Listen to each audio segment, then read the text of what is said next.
আসসালামু আলাইকুম। আজকে আমি আমাদের প্রবাসীদের নিয়ে একটু কথা বলবো। আমরা যারা দেশে যাওয়ার সময় ব্যাগ ভর্তি কার্টুন নিয়ে যাই, ওইটা বিষয় নিয়ে জাস্ট শুনুন বিষয়টা, যদি সময় থাকে আপনার।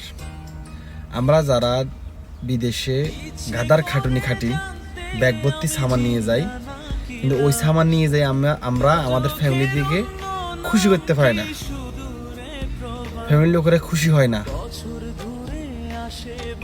আমার নিজের টাকায় সামান কিনে নিয়ে যাই ফ্যামিলি খুশি হওয়ার চেষ্টা করি, কিন্তু তারা খুশি হইতে পারে না। 10 জনের যদি সামানটা দিই, 8 জনে মনে কষ্ট।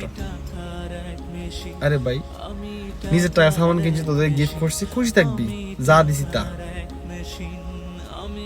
ওরা তো খুশি থাকে না, আরো মনে কষ্ট। সেই জন্য আমরা গাদা না, আমরা বোকা না। আমাদের মতো বোকা তো মনে পৃথিবীতে নাই।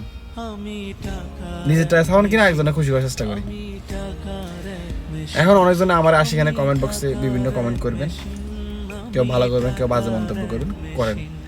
আমি একটা কথা বলতে চাই যে যাওয়ার সময় জাস্ট কাউকে বলিয়েন না আপনি কার্টুন নিয়ে যাইয়েন না নিয়ে যাই। যখন এয়ারপোর্টে যাবেন, এয়ারপোর্টের লোক যখন আমরা যাই, যে আসবে রিসিভ করার জন্য, ওর রিয়াকশনটা দেখি, একটা ভিডিও দিয়েন ফেসবুকে, তখন বুঝতে পারবেন ওদের রিয়াকশন কেমন ছিল।